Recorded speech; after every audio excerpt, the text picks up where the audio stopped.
গেন্ডারিয়ায় মাদক ব্যবসায়ীদের অবাধ রাজত্ব, প্রশাসনকে এখনই পদক্ষেপ নিতে হুঁশিয়ারি দিল এলাকাবাসী।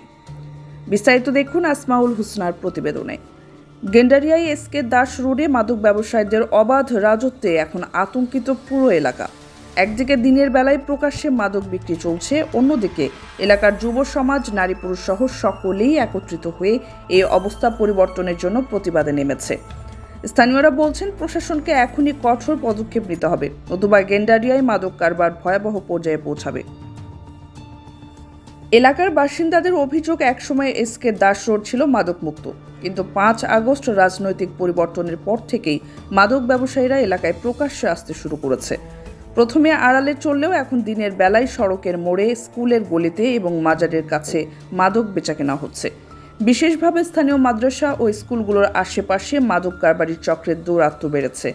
এলাকার একজন বাসিন্দা রহমান জানান, আমার কলেজ পড়ুয়া মেয়ে যখন বলে দরজায় দাঁড়িয়ে মাদকের লেনদেন চলছে, তখন তা আমাদের জন্য এক দুর্ভাগ্যজনক পরিস্থিতি। আরও একজন বাসিন্দা কাউসার আহমেদ, মহল্লা পঞ্চায়েতের জয়েন্ট সেক্রেটারি, বলেন, এলাকার এতটাই দুর্নাম ছড়াচ্ছে যে মাদক ব্যবসার কারণে সামাজিক বন্ধন, বিয়ের শাদীর মতো ধর্মীয় অনুষ্ঠানের প্রভাব পড়ছে। এলাকাবাসী জানাচ্ছেন, রাজনৈতিক পট পরিবর্তনের পর মাদক ব্যবসায়ীদের ক্রমাগত শক্তি বৃদ্ধি পায় এবং বর্তমানে তারা এলাকা জুড়ে ভয়াবহ দাপট দেখাচ্ছে। তো দিনের বেলা তো ওরা করে, রাত্রের বেলাও ওরা ছাড় দেয় না। রাত্রে 2টা 2:30 পর্যন্ত ওরা আমাদের গলিতে এগুলি করে।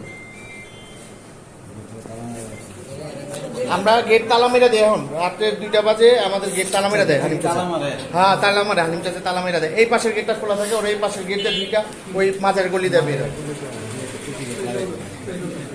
বিশেষ করে মা বোনদের সামনে মাদক বিক্রির চিত্র শঙ্কা সৃষ্টি করেছে। গত শুক্রবার এলাকার নারী, পুরুষ ও যুবকরা একত্রিত হয়ে মাদকের বিরুদ্ধে প্রতিবাদ জানাতে রাস্তায় নেমে আসেন। কেন এসো? সোহেল ভাইয়ের কাছে কেন এসো? কি নিতে? ও শাইন ভাইয়ের বিষয়তে আসছো? শাইন ভাই কেন? এগুলি ভিতরে আইবা না কই দিছি। এগুলি ভিতরে তোমরা কারা কারা সবাই নিয়ে বিক্রি করে। পরবর্তীতে শনিবার রাতে স্থানীয় লোহারপুল মহল্লা পঞ্চায়েত কমিটির উদ্যোগে একটি প্রতিবাদ সভা অনুষ্ঠিত হয়। সভায় উপস্থিত বাবুল, লোহারপুল পঞ্চায়েত কমিটির সেক্রেটারি, বলেন, এলাকায় মাদক ব্যবসা ভয়াবহ আকার ধারণ করেছে, এতে শিক্ষার্থীদের ওপর এর প্রভাব পড়ছে। যদি প্রশাসন দ্রুত পদক্ষেপ না নেয় তবে পরিস্থিতি আরও খারাপ হবে। ঢাকার যে বিএনপি গ্যান্ডে থানার ওসি, উনিও কিন্তু এখানে আসছেন। অনেক গুরুত্বপূর্ণ কাজ উনি এখানে ফোনে কথা বলছিলেন যে উনি অনেক ব্যস্ত, কিন্তু বিভিন্ন মেলার যে জটিলতা। আজকে আপনার প্রথম আলো পত্রিকা দেখছেন যে ঢাকা শহরে দক্ষিণে 4টা মেলা, উত্তরে 4টা মেলা, এরা পুরোপুরি ইলিগালি করছে। ওনারা বিভাবে ট্যাকেল দেওয়ার চেষ্টা করছেন। এখন সিচুয়েশনটি এমন যে আমরা চাই না মব জাস্টিস করতে। এদিকে গেন্ডারিয়া থানা ওসি শাহেদ খান জানান, রাজনৈতিক পরিবর্তনের পর আমাদের কর্মস্থল পরিবর্তন হয়েছে এবং এখন আমরা আগের থেকে অনেক গোছানো।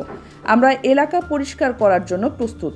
স্থানীয়দের কাছে আমাদের অনুরোধ, তথ্য দিন, পরিচয় গোপন রেখে আমরা ব্যবস্থা নেব। মাদক বিরোধী সংগঠন প্রত্যাশার সদস্য হেলাল বলেন, আজকের এই সভা মাদক ব্যবসায়ীদের জন্য একটি কঠোর সতর্কবার্তা। আমরা সোজাসুজি বলছি, যদি তারা না থামে তবে এলাকাবাসী প্রশাসনের সহায়তায় কঠোর পদক্ষেপ নিতে প্রস্তুত। এলাকার পরিস্থিতি দিন দিন খারাপ হচ্ছে এবং এই প্রতিবাদ মাদক ব্যবসায়ীদের জন্য একটি স্পষ্ট বার্তা। এখন সময় এসেছে প্রশাসন এবং এলাকাবাসী একসাথে মাদকের বিরুদ্ধে কঠোর ব্যবস্থা নেবার।